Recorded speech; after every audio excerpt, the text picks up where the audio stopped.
네, 이 시간 잠시 기도하신 후에 우리 주일 예배로 하나님 앞에 영광 돌리시겠습니다. 하나님 아버지 감사합니다. 이 시간 함께 모여서 구원자 되신 주님을 기쁘게 찬양 올려드립니다. 구원의 기쁨을 서로 나누며 주님과 함께 할 때에 진정한 평안이 있는 줄 믿사오니 이 시간 모든 영광 올려드리며 예수님의 이름으로 기도드렸사옵나이다. 아멘.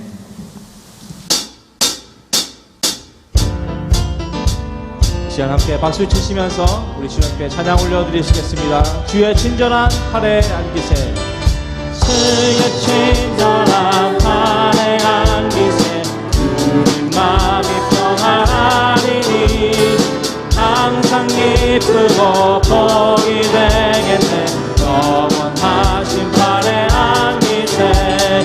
주의 팔에 그 크신 팔에 안기세. 주의 팔에 영원하신 팔에 안기세.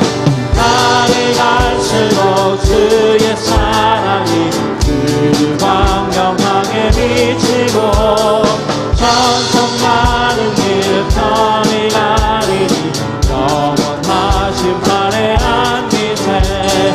주의 팔에 그 크신 팔에 안기세. 주의 팔에 영원하신 팔에 안기세.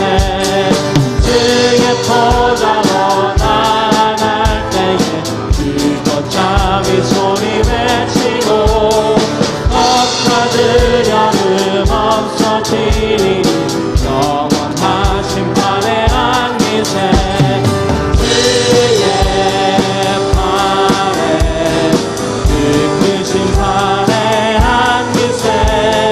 주의 팔에 영원하신 팔에 주의 팔에 그 크신 팔에 안기세.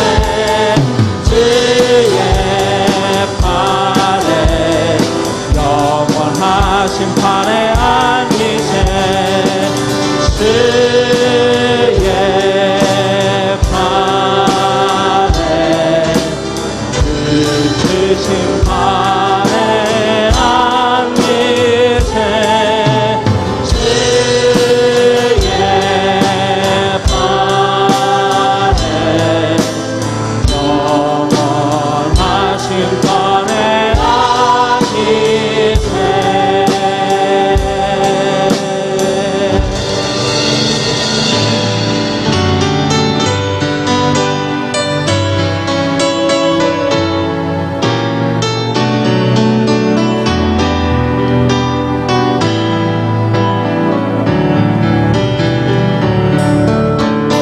내 평생 사는 동안 주 찬양하리. 여호와 하나님 내 주를 찬양하리. 주님을 묵상함이 즐겁도다. 내 영혼 주 안에서 찾기. 다시 한번 찬양합니다. 내 평생 사는 동안 내 평생 사는 동안 주 찬양하리.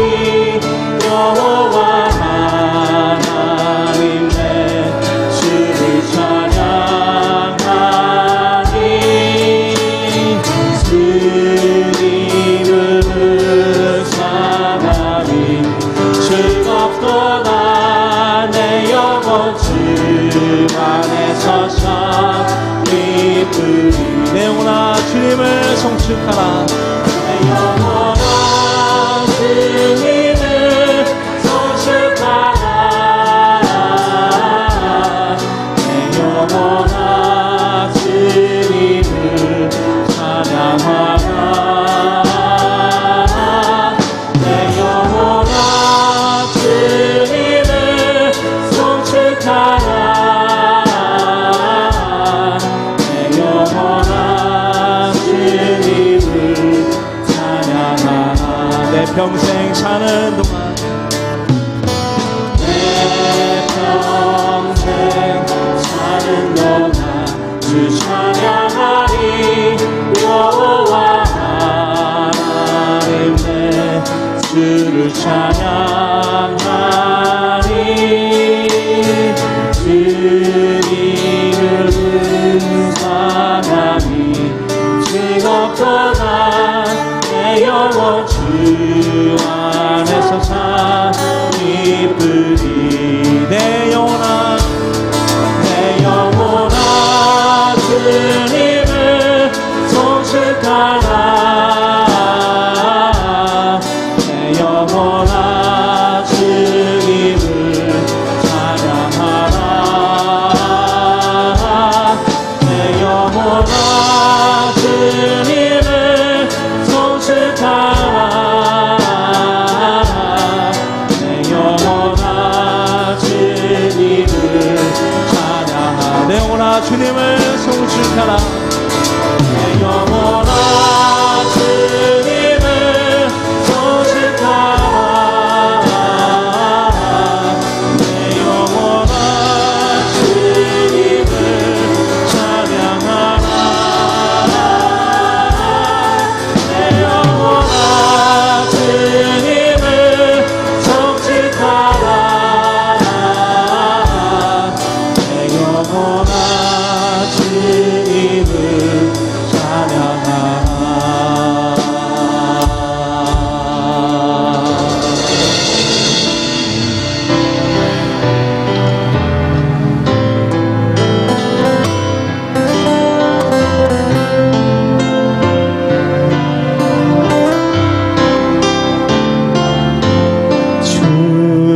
주님의 성령 지금 이곳에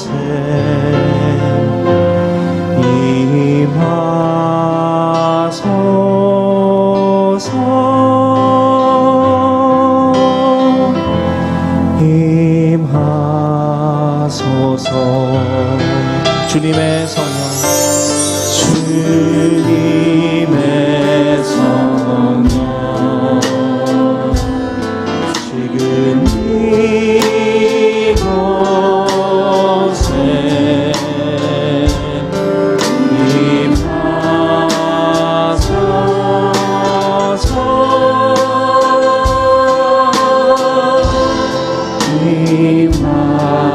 임하소서 할렐루야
시간에 영광 찬양 우리 보좌 앞에 모였네 주님 앞에 찬양 올려드리시겠습니다.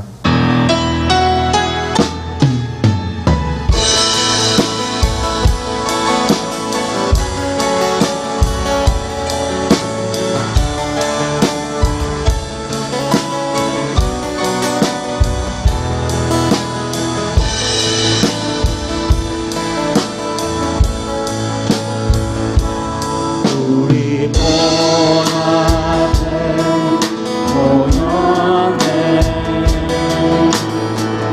함께 주를 찬양하며 하나님의 사랑 그 안을 주셨네 그의 피로 우리 구원받았네 십자가에서 쏟으신 그 사랑 강같이 온 땅에 흘러 한 나라와 종속 백성과 안에서 그와 만 꽃을 경내드리네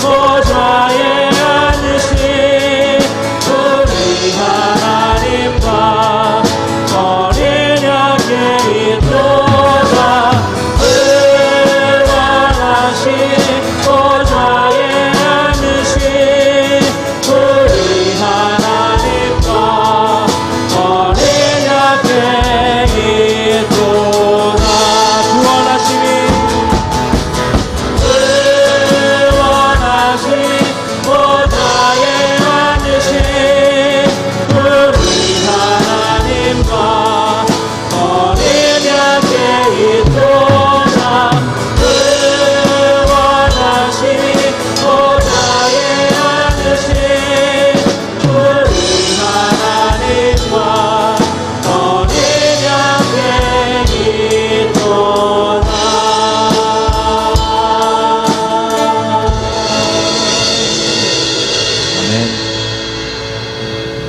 거룩하신 하나님 주일 예배로 한 걸음 나아가게 하심을 참으로 감사드립니다.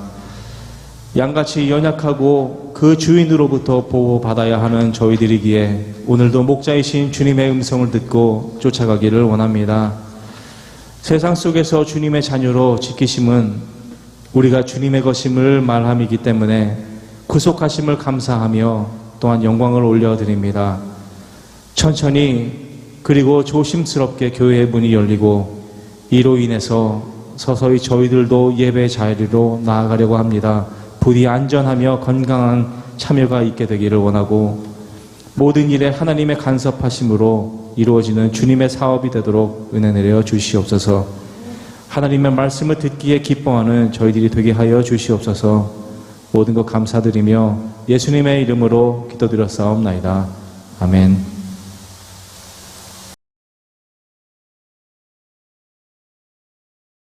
할렐루야. 사랑하는 성도 여러분, 주님의 이름으로 여러분을 환영합니다. 오늘 광고 말씀을 전해드리겠습니다.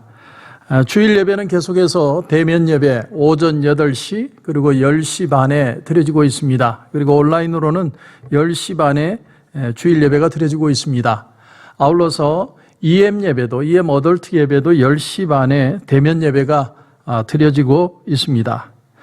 하이스쿨 서비스는 프라이데이 나이트 7시 반에 모임을 가지고 있습니다. 그리고 EM 칼리지 프레이어 미팅이 또 동일한 금요일 오후 5시에 모임이 있습니다.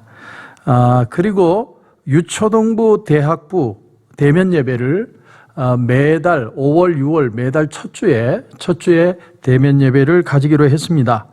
여러분이 기억해 주시고 유초동부는 10시 반 엘리멘터리 룸이고 대학부는 1시 EM 칼리지 룸이 되겠습니다. 여러분들 많이 자녀들 또 참여했으면 하고요. 또 우리 부모님들도 많이 걱정하고 염려하고 계시겠지만 이제 미국의 모든 상황이 많이 좋아지고 있습니다. 그래서 여러분에게 오늘 우리 교회 지침을 다시 한번 발표하겠습니다. 현재 리버사이드 카운티 단계가 오렌지 단계로 내려왔습니다. 이제 곧 옐로우 단계가 될 텐데 이렇게 결정하고 여러분에게 발표합니다. 5월 3일, 그러니까 내일 월요일이죠. 월요일 새벽부터 새벽 기도회가 시작이 됩니다. 아울러서 온라인 새벽 예배는 이제 중단하도록 하겠습니다. 그래서 내일부터는 새벽 예배가 대면으로 직접 시작이 되고 이제 6월 4일부터 금요일 저녁 예배를 시작하겠습니다. 그래서 6월 4일부터는 온라인 금요 예배도 중단합니다. 그래서 6월 4일부터 금요 예배, 저녁 예배가 시작이 되고 7월이 되면 7월 첫날, 7월 4일이 되죠. 미국으로는 인디펜던스 데이가 되는데 7월 4일 날은 모든 예배를 오픈하겠습니다. 우리 본당이든 교육부든 모든 시스템을 다 오픈하겠습니다. 그동안에 우리가 사태는 지켜보겠지만 그래도 지금 그런 내용을 가지고 추진해 갑니다. 여러분들이 기억해 주시고 5월 달에는 새벽 기도가 시작되고 6월 달에는 금요 예배가 시작이 되고 7월 달에는 모든 것을 다 다시 시작합니다. 여러분 그렇게 기도하시며 한마음 되어 주시기를 부탁을 드리겠습니다. 네, 광고는 이상입니다.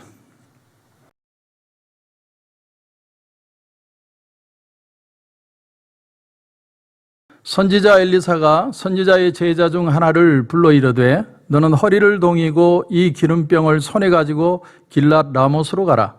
거기에 이르거든 님시의 손자 여호사밧의 아들 예후를 찾아 들어가서 그의 형제 중에서 일어나게 하고 그를 데리고 골방으로 들어가 기름병을 가지고 그의 머리에 부으며 이르기를 여호와의 말씀이 내가 내게 기름을 부어 이스라엘 왕으로 삼노라 하셨느니라 하고 곧 문을 열고 도망하되 지체하지 말지니라 하니 그 청년 곧 그 선지자의 청년이 길리앗 라못으로 가니라. 그가 이르러 보니 군대 장관들이 앉아 있는지라. 소년이 이르되 장관이여 내가 당신에게 할 말이 있나이다. 예후가 이르되 우리 모든 사람 중에 누구에게 하려느냐 하니 이르되 장관이여 당신에게니이다 하는지라. 예후가 일어나 집으로 들어가니 청년이 그의 머리에 기름을 부으며 그에게 이르되 이스라엘 하나님 여호와의 말씀이 내가 내게 기름을 부어 여호와의 백성 곧 이스라엘의 왕으로 삼느니 너는 내 주 아합의 집을 치라. 내가 나의 종 곧 선지자들의 피와 여호와의 종들의 피를 이세벨에게 갚아주리라. 아합의 온 집이 멸망하리니 이스라엘 중에 매인자나 노인자나 아합에게 속한 모든 남자는 내가 다 멸절하되 아합의 집을 느밧의 아들 여로보암의 집과 같게 하며 또 아이의 아들 바하사의 집과 같게 할지라. 이스라엘 지방에서 개들이 이세벨을 먹으리니 그를 장사할 사람이 없으리라 하셨느니라 하고 곧 문을 열고 도망하니라. 예후가 나와서 그의 주인의 신복들에게 이르니 한 사람이 그에게 묻되 평안하냐? 그 미친 자가 무슨 까닭으로 그대에게 왔더냐? 대답하되 그대들이 그 사람과 그가 말한 것을 알리라 하더라. 무리가 이르되 당치 아니한 말이라. 청하건대 그대는 우리에게 이르라 하니 대답하되 그가 이리 내게 말하여 이르기를 여호와의 말씀이 내가 내게 기름을 부어 이스라엘 왕으로 삼는다 하셨다 하더라 하는지라. 무리가 각각 자기의 옷을 급히 가져다가 섬돌 위 곧 예후의 밑에 깔고 나팔을 불며 이르되 예후는 왕이라 하니라. 아멘. 마태복음 마지막 장에 보면 이런 놀라운 얘기가 나오고 있는데 11 제자가 갈릴리에 가서 예수께서 지시하신 산에 이르러 예수를 배웠고 경배하나 아직도 의심하는 사람들이 있더라. 아직도 의심하는 사람들이 있더라. 이게 어떤 상황이냐면 예수님이 부활하셨습니다. 이제는 곧 승천하실 거예요. 그런 엄청난 사건과 그 예수님을 직접 목격하면서도 의심하는 사람들이 있었다는 거죠. 여러분 놀랍지 않습니까? 지금 죽은 사람이 살아났고 하늘로 승천하는 순간인데도 의심하는 사람들이 있었다. 그렇다면 왜 의심할까? 분명히 눈앞에 팩트가 있는데도 왜 의심을 할까? 생각해 보면 예수님은 왜 살아나실 수 있으면서도 로마를 정복하지 않는가? 왜 이렇게 많은 사람들이 아직 병들어 있고 많은 사람들이 굶어 죽어가고 있는데도 왜 주님은 떠나신다고 얘기를 하시는가? 그리고 떠나시면 그냥 떠나시지 왜 우리에게 땅끝까지 이르러서 주의 복음을 증거하라고 하시는가? 그 주님이 왜 나의 주님이 되어서 나에게 의미가 있고 내게 가치가 있고 내게 영향을 주는 그런 주님이 되지는 않으시는가? 여기에 대해서 의심이 들었다라는 것이죠. 그러니까 예수님이 내가 원하는 예수님이 되지 않아서 실망하는 사람들이 있었다는 말이 더 맞을 것입니다. J.D. 그리어 목사님의 Not God Enough 이라는 책이 있습니다. 참 하나님답지 못한, 충분히 하나님 되지 못하시는 그 정도의 뜻이 되겠는데 한국말로는 하나님을 하나님 되게라는 제목으로 출간이 되었습니다. 그 책을 보면 우리는 하나님을 믿을 때 하나님을 작고 길들여진 하나님으로 이해할 때가 많다. 이렇게 표현을 합니다. 작고 길들여진 하나님. 자, 무슨 말이냐면 우리가 쉽게 이해되고 설명할 수 있고 예측할 수 있고 심지어 통제까지도 할 수 있는 하나님. 특별히 부담스러운 주문을 주지 않아서 누구에게든 편안하게 소개할 수 있는 하나님. 우리 인생의 의미와 목적을 찾도록 도와주시는 하나님. 누구에게든 한번 만나보라고 아주 서스럼 없이 권유할 수 있는 하나님. 우리화된 하나님. 그런 작고 길들여진 하나님으로 이해할 때가 많다라는 거예요. 그런데 이게 뭐가 문제냐면 우리에게 어려움이 맞닥뜨릴 때, 우리에게 큰 고통이 찾아올 때 그런 믿음들은 다 흔들린다는 거예요. 왜? 내게 맞는 하나님을 이해하고 있거든요. 그러니까 내가 하나님의 도우심을 받아야 되는데 받지 못하고 있으니까 그 하나님에 절망하고 좌절한다는 것이죠. 그래서 오늘 본문에 보면 이제 아합은 죽었는데 이세벨은 여전히 건재합니다. 그의 아들 요람이 이스라엘의 왕이 되고 이제 이세벨은 왕비가 아니라 왕후가 되었습니다. 여전히 기업을 통하면서 여전히 악한 그런 영향력을 이스라엘에 끼치고 있습니다. 여러분, 아합은 이스라엘의 7대 왕이었습니다. 그리고 이세벨은 시돈의 엣바알의 딸이죠. 엣바알 왕의 딸입니다. 엣바알은 원래 왕이 아니라 바알 신전의 제사장이었는데 그가 그 당시에 시돈의 펠레스 왕을 암살하고 자기가 왕이 된 거예요. 굉장한 야욕이 있는 사람입니다. 근데 아합이 이 시돈과 동맹을 맺어서 그 당시에 가장 용맹을 떨치고 북이스라엘에 고통을 주고 있었던 아람의 공격으로부터 도움을 받기 위해서 이세벨과 정략 결혼을 한 겁니다. 그런데 이세벨이 이 북이스라엘에 오면서 남성신인 이 바알의 신의 신전을 세우고 거기에다가 아세라 산까지 세웠습니다. 그리고는 거기다가 그들을 섬길 수 있는 850명의 제사장을 세운 것이죠. 뿐만 아니라 이 이세벨은 그 당시에 하나님의 말씀을 전하고 제사를 드리고 있던 선지자들, 제사장들, 그들을 회유하고 변절시키고 살해까지 합니다. 거기서 그치질 않고 엘리야가 갈멜살 재단에서 불로서 응답하시는 역사를 일으켰을 때 이세벨은 화가 끝까지 치밀어서 내일 이맘때까지 내가 너를 죽이지 않으면 내 신들이 벌위의 벌을 내게 내리리라. 그때 그만 엘리야가 팍 꾸꾸라지죠. 엘리야가 도망갈 수 있는 데까지 땅끝까지 도망갑니다. 그리고 로뎀나무 그늘 안에서 하나님, 나는 조카오니 나를 거두어 가 주십시오. 결과론적으로 볼 때는 엘리야는 거기서 사역이 끝나고 엘리사에게 패스된 겁니다. 엘리야가 승천한 것으로 나타나지만 사실은 그의 사역은 끝나고 그의 말대로 엘리사의 시대로 들어가게 된 것입니다. 그러니까 이세벨은 여전히 살아있고 더 악한 영적으로 혼돈한 일들이 이스라엘에 일어나는데 하나님의 선지자는 데려감을 당하고 엘리사 시대가 되었는데도 더 기염을 토하면서 기세등등하고 믿는 자들을 괴롭히는 그런 혼돈의 시대가 이어지고 있었다는 건 바로 이 장면입니다. 여기에 대해서 믿는 자들의 마음이 흔들리는 거예요. 하나님은 과연 우리 믿는 사람들의 기도를 들으시느냐? 그래서 not God enough이에요. 충분하지 않은 하나님이에요. 하나님이 하나님 되시기에는 충분하지 못하신 그런 하나님이다. 이렇게 표현하는 겁니다. 그런데 오늘 본문의 핵심이 뭐냐면, 오늘 본문의 핵심 주제는 하나님의 심판하시는 날은 반드시 온다라는 거예요. 하나님의 심판은 반드시 온다. 이제 엘리야의 후계자 엘리사의 시대에 이르러 마침내 복수의 날이 옵니다. 그래서 엘리사 선지자에게 예후라는 군대 장관을 세우고 그를 통해서 이스라엘과 그리고 이세벨을 심판하게 하게 하죠. 여러분, 그가 장차 이스라엘의 예후가 임금이 될 것이고 그를 통해서 이 아합과 이스라엘을 치게 하실 것이다. 하나님이 드디어 심판할 것이다. 그 얘기를 들려주게 합니다. 그렇다면 왜 하나님은 엘리사를 통해서 직접 이세벨을 치게 하지 않으시는가? 여러분, 엘리야와 엘리사는요, 성직자입니다. 선지자입니다. 그러므로 그들의 사명은 영적인 것이지 정치적인 일을 감당하게 하시는 사람이 있다는 걸 보여주는 겁니다. 어떤 사람을 임금으로 세우고 그를 훈계하고 꾸짖고 이스라엘 백성들을 하나님 앞에 믿음으로 돌아오게 하는 것은 영적인 선지자들이 하는 일입니다. 그들의 사명은 거기까지라는 것이죠.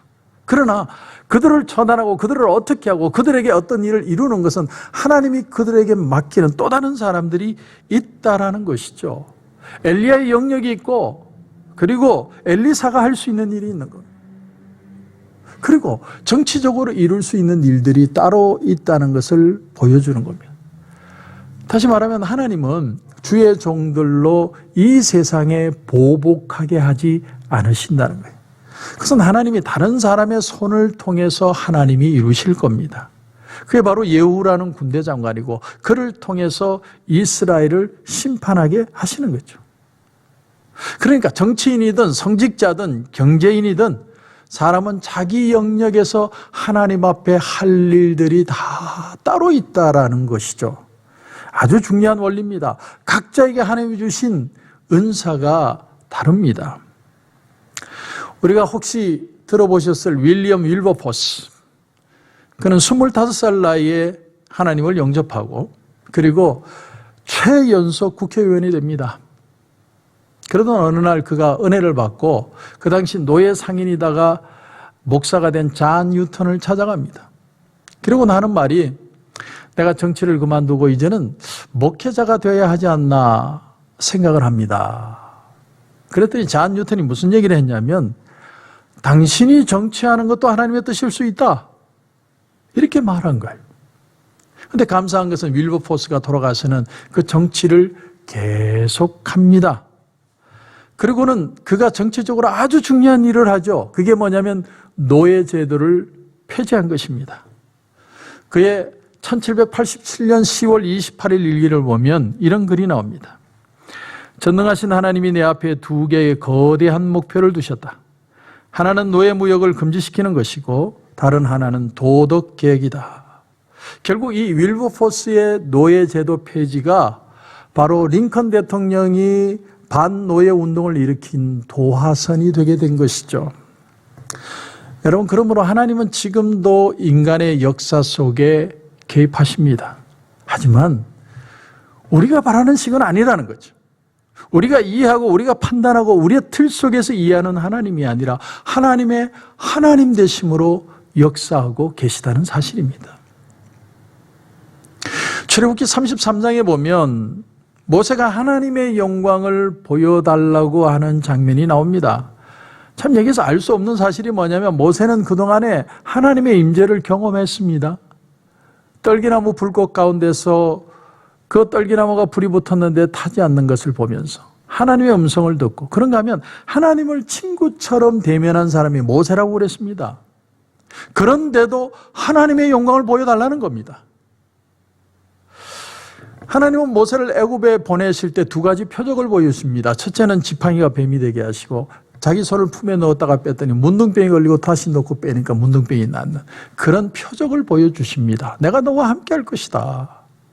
그런가 하면 애굽으로 가서 애굽의 땅에 온 그 나일강이 피로 변하고 그런가 하면 하수구에서 개구리들이 올라와서 온 애굽 천지가 개구리 천지가 되었는데 놀라운 사실은 애굽의 바로가 이스라엘 백성들을 보내주는 게 아니라 오히려 더 강팍해지더라는 거예요. 그때 모세의 마음속에 퀘스천이 생겼습니다. 아니 이렇게 하나님의 기적이 있고 하나님의 능력이 나타나면 그 앞에서 그가 이스라엘 백성들을 보내주고 자유하게 해줘야 될 텐데 왜 강팍해지느냐? 순간 모세가 낙심을 합니다. 그러나 그 이후에도 이 재앙으로 우박으로 파리 또 암흑 여러 가지 기적, 더 나가서 홍해 바다가 갈라져서 마른 땅 같이 건너가고 하나님은 하늘의 곡식 창고를 열어서 만나를 매일같이 내려주고 바위를 쳤을 때 막 물이 나오고 그런 엄청난 기적을 일으켰는데 모세가 하나님의 영광을 보여달라는 거예요. 하나님의 영광을 보여주십시오. 모세가 시내산에서 십계명 두 돌판을 받고 내려오는데 이스라엘 백성들은 띵까띵까 춤을 추면서 금송아지를 하나님이라고 표현을 해요. 하나님의 말씀을 전하고 그들에게 엄청난 하나님의 이적을 일으키는데도 변하지 않는 그 이스라엘 백성들의 모습을 보면서 하나님 앞에 절규하는 겁니다. 하나님 혹시 또 다른 영광이 있습니까? 또 다른 능력이 있습니까? 이들을 변화시킬 어떤 일들이 일어날 수 있습니까? 왜냐하면 너무 안 변하니까. 그걸 보여달라는 거예요. 하나님, 아무리 하나님 말씀 잘하고 아무리 이적을 보이고 아무리 하나님의 능력을 나타내도 변하지 않는 이들이 변할 수 있는 방법이 뭔지를 내게 가르쳐 주십시오. 그때 하나님이 그 모세 앞을 지나가시죠. 하나님의 영광이 나타나는데 출애굽기 33장 19절 이하에 보면 여호와께서 이르시되 내가 내 모든 선한 것을 내 앞으로 지나가게 할 때 네가 내 얼굴을 보지 못하리니 나를 보고 살 자가 없음이니라. 자, 이렇게 보면 놀라운 사실이 뭐냐면 특이한 것이 하나님의 선한 것을 지나가게 한다는 거예요. 그런데 선한 것이 지나가는데 그 선한 것을 보면 죽는다는 거예요. 하나님의 진노가, 하나님의 심판이 지나갈 때 그걸 보면 죽는다고 얘기하지 않고 하나님의 선하심이 얼마나 선하시면 그 선하심을 보면 인간이 죽는다는 거예요. 무슨 말이냐면 하나님의 선하심에 비교할 때 인간의 잘남이나 인간의 노력이나 인간의 성신이나 인간의 대단함은 아무것도 아니라는 거예요. 우리가 하나님 앞에 겸손할 수밖에 없는 이유가 하나님의 선하심이 그토록 위대하다는 거예요. 하나님이 모세에게 스쳐만 지나가시고 영광을 보여주신 후에 모세가 다시는 보지 않겠다고 얘기하죠. 그러면서 하나님이 이런 얘기를 하세요. 나는 은혜 베풀 자에게 은혜를 베풀고 긍휼히 여길 자에게 긍휼을 베푸느니라. 무슨 말이냐면 구원은 절대적으로 하나님의 주권에 달려있다는 거예요. 인간이 생각하기에 이때쯤 하나님이 역사하고 하나님의 어떤 일들이 일어나야 될 것이라는 인간의 틀에 매이는 게 아니라 하나님의 절대적인 주권 속에서 하나님의 때에 하나님의 방법으로 하나님의 사람을 구원하신다. 그걸 보여주시는 겁니다. 그러므로 성직자는 하나님의 말씀을 열심히 전하고 백성들의 믿음을 돕는 것뿐이고 그걸 적용하는 차원에서 정치나 경제나 교육이나 문화나 방송이나 외교나 군사나 여러 가지 면에서 자기의 가진 각양각색의 달란트를 가지고 각자가 그 일을 맡은 사람들이 한다는 겁니다. 다만 그것을 알고 의도하고 즐거워하고 믿음을 가지고 일하는 사람이 있는가 하면 그걸 왜 하는지도 모르고 하나님의 일을 자기도 모르게 하는 사람들도 있을 수 있겠다라는 거예요.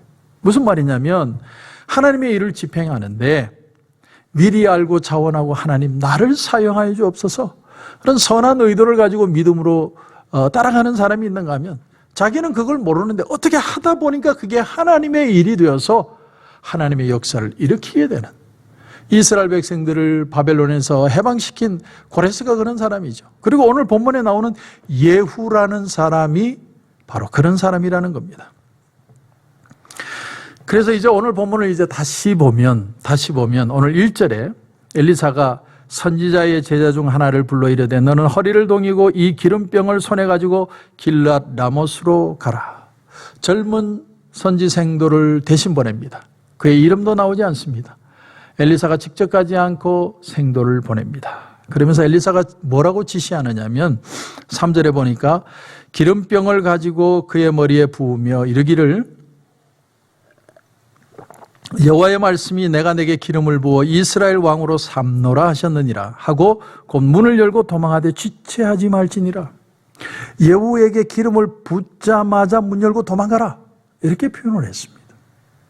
그래서 그 선지생도가 그 말대로 해요. 찾아가서 예후를 찾고 예후에게 딴방으로 불러서 기름을 붓고 붓자마자 10절에 보면 곧 문을 열고 도망하니라. 왜 곧 문을 열고 도망을 갔을까? 여러분, 여기 하나님의 말씀의 놀라운 뜻이 뭐냐면 그들의 반응을 기다리지 말라는 거예요. 그들이 어떻게 반응할지 그거 기다리지 말고 칭찬을 하든 욕을 하든 그것에 대해서 좌우되지 말고 뒤도 돌아보지 말고 도망가라. 그들의 반응에 연연하지 말라는 겁니다. 그들의 반응은 그들의 몫이라는 얘기죠. 그들이 받아들이든 거부하든 좋아하든 싫어하든 너는 거기에 좌우되거나 거기에 위축되지 말고 하나님의 말씀만 정확하게 전달하고 말씀에 전했다고 하면 그에 대해서 뒤도 돌아보지 말라. 저는 오늘 이 본문을 보다가 굉장히 충격과 도전을 받았습니다. 저도 마음이 흔들릴 때가 참 많습니다. 야, 오늘 설교는 내가 죽순 것 같아. 혹은 이런 설교하면 교인들 시험 들 텐데.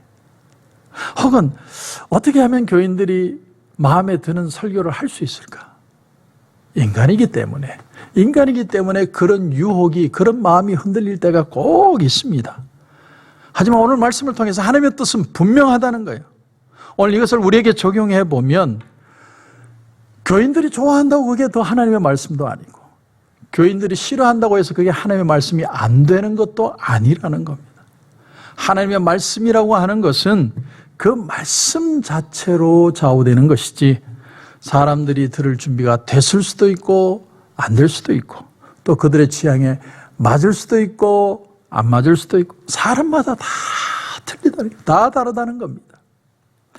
그리고 다 똑같이 반응하는 게 아니기 때문에 누구는 은혜 받을 순간에 누구는 그 말을 못 알아듣고 한 귀로 들었다가 다른 귀로 흘러나가기도 하고 그걸 다 신경 쓰게 되면 하나님의 말씀을 제대로 전달할 수도 없고 결국은 그들의 반응을 보고 쫓아가는 말씀 선포자가 될 수밖에 없다라는 사실이죠. 여러분 이해가 되시죠? 말씀이라는 건 차분한 가운데 그 말씀을 또 묵상하고 또 생각하고 그렇게 시간이 지나면서 결단하는 것입니다. 순간적으로 반응해 야 좋다 야 나쁘다 그게 아니라는 것이죠. 한 번은 어떤 성도가 저에게 그런 얘기를 하셨습니다. 목사님의 한 설교를 60번을 들었습니다.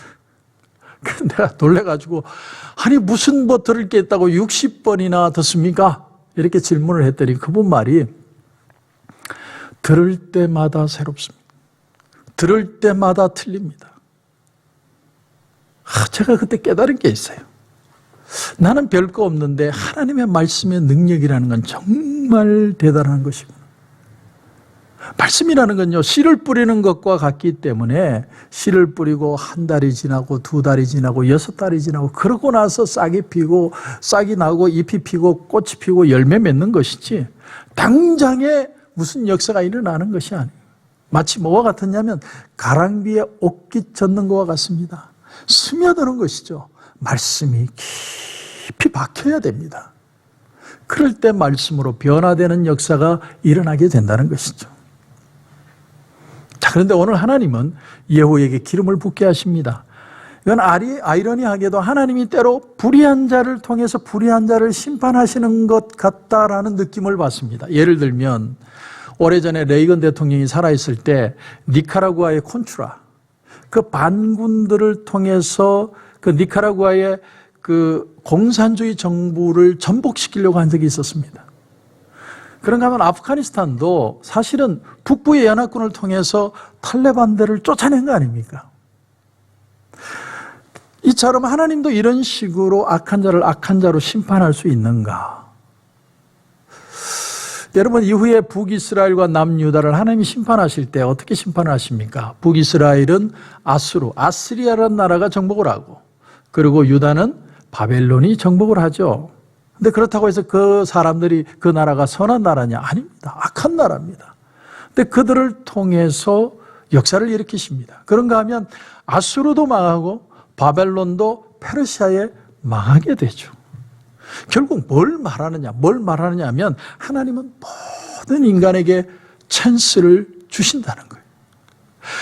모든 사람들에게 기회를 주는데, 예후도 아합의 가문을 본인이 심판할 수 있는 기회를 주셨는데, 그때 하나님의 은혜를 깨닫고 그게 겸손하고 하나님의 말씀으로 알고 따라갔다면 하나님은 예후를 얼마나 귀하게 사용하셨을까요?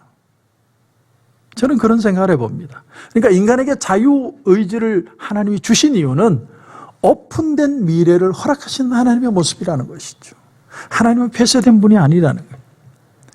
그래서 옛날에 한국의 이휘재라는 개그맨이, 그래 결정했어, 그래가지고 뭐 좋은 편으로도 내용이 진행되고 나쁜 편으로 진행되고, 그래서 완전히 반대되는 상황이 되는 것을 우리가 재밌게 본 기억이 있습니다. 오늘 본문의 예후도 마찬가지.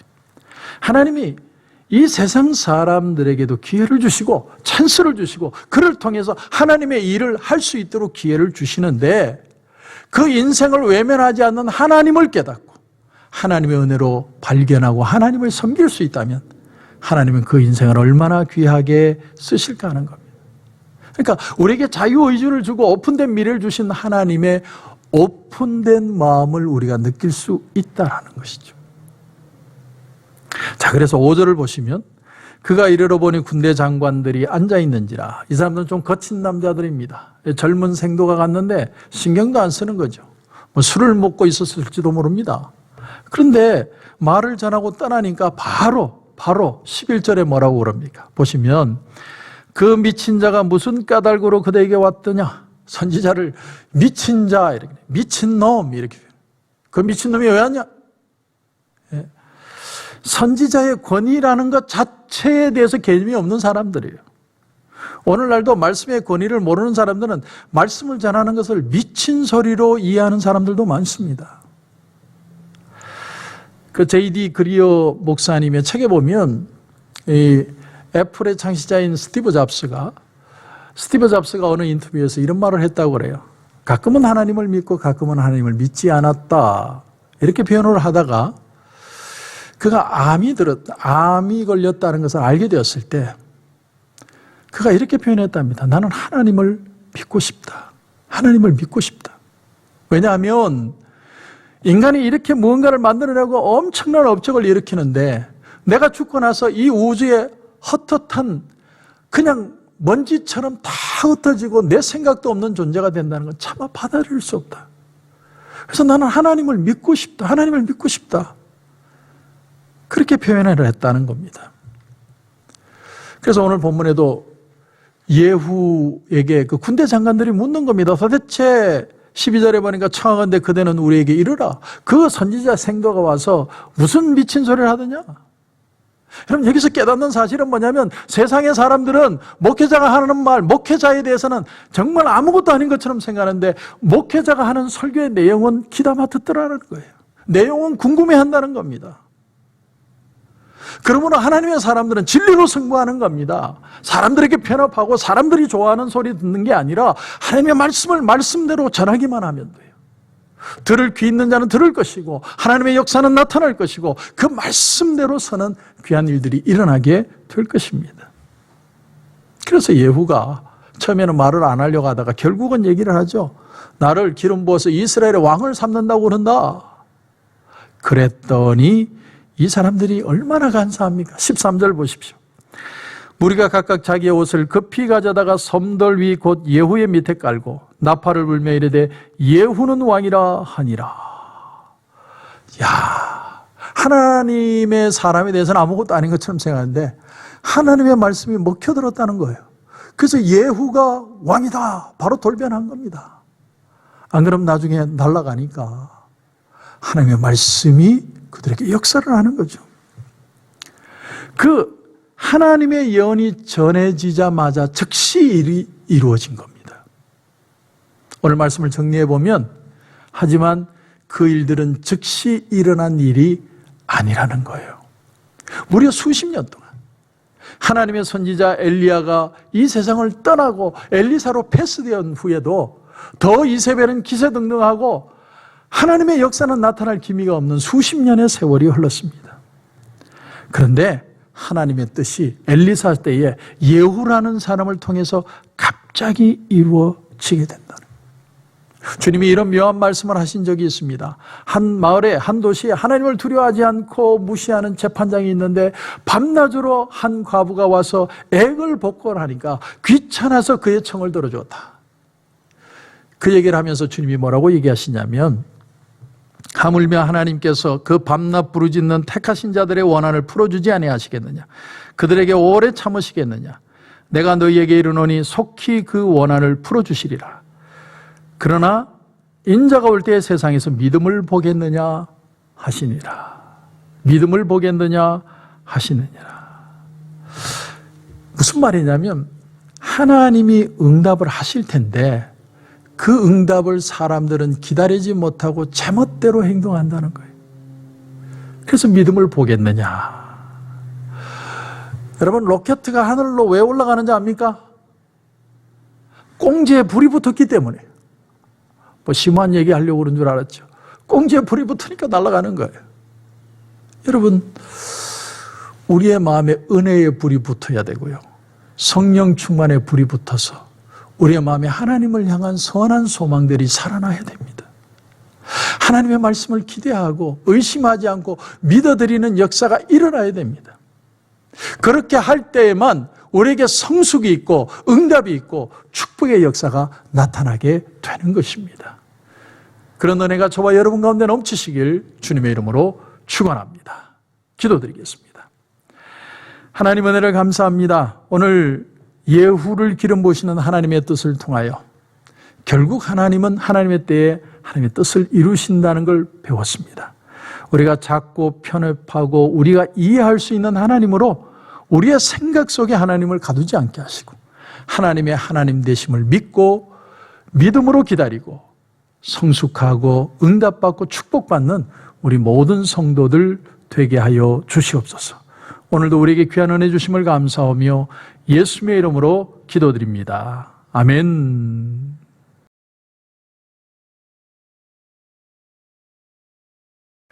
여러분, 아픈 부위에 손을 얹어 주시기 바랍니다. 문제가 있는 분들은 가슴 위에 손을 얹어 주시기 바랍니다. 기도하겠습니다. 하나님, 은혜를 감사합니다. 웬 사랑인지 웬 은혜인지 우리를 불러주시고, 하나님은 너무나 크고 놀라운 하나님인데 우리의 편협한 생각 때문에 하나님을 믿지 못할 때가 너무나 많습니다. 오늘 아픈 부위에 손을 얹었습니다. 어떤 부위든 주님의 역사, 주님의 능력, 주님의 기적을 오늘 실제적으로 경험하게 하여 주시옵소서. 나사렛 예수 그리스도 이름으로 명하노니 우리 성도를 묶고 있는 아픔의 세력, 어둠의 세력들은 묶음을 놓고 떠나갈지어다. 주님의 이름으로 선포합니다. 주님의 말씀대로 이루어질 줄 믿습니다. 기적이 일어난 줄 믿습니다. 다시 한번 담대하게 믿음에 섭니다.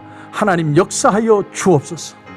우리 성도들의 마음의 두려움과 염려들이 하나님을 작게 만들어서 일어나는 현상이 아니라 하나님의 위대하심을 바라보고 하나님의 하나님 되심 앞에서 다시 한번 승리하는 모든 성도들 되게 하여 주옵소서. 오늘도 우리에게 귀한 은혜 주심을 감사하며 예수님의 이름으로 기도드립니다. 아멘.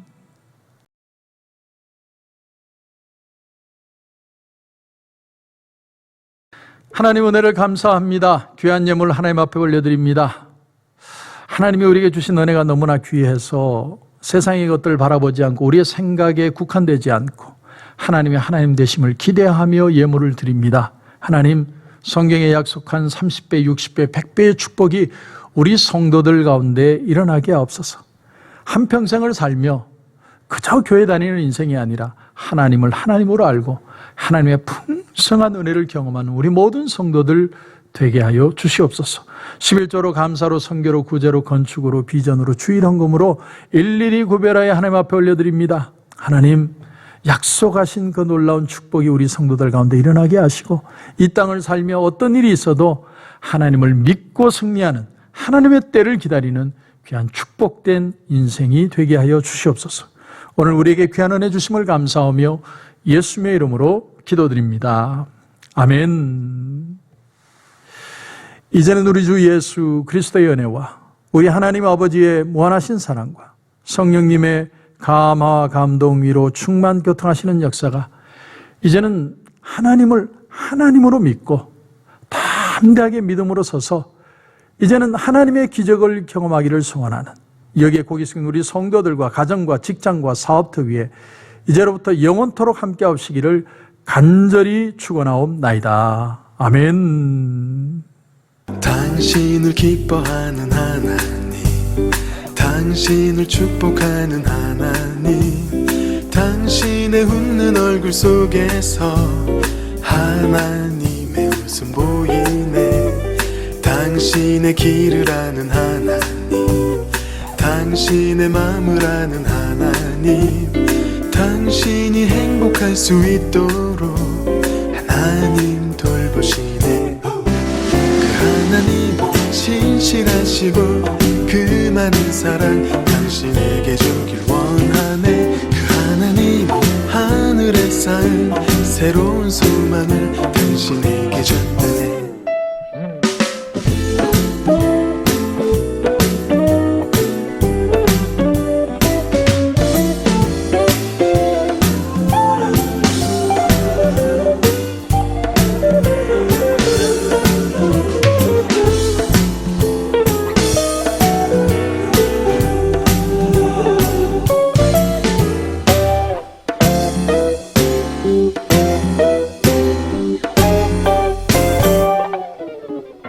당신을 기뻐하는 하나님, 당신을 축복하는 하나님, 당신의 웃는 얼굴 속에서 하나님의 웃음 보이네.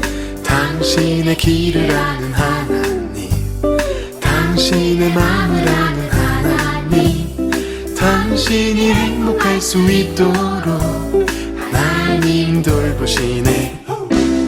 하나님 신실하시고 그 많은 사랑 당신에게 주길 원하네. 그 하나님 하늘에 쌓인 새로운 소망을 당신에게 준다네. 그 하나님 신실하시고 그 많은 사랑 당신에게 주길 원하네. 그 하나님 하늘에 쌓인 새로운 소망을 당신에게 준다네. 하늘의 축복을 그대 마음에, 하늘의 축복을 그대 삶 속에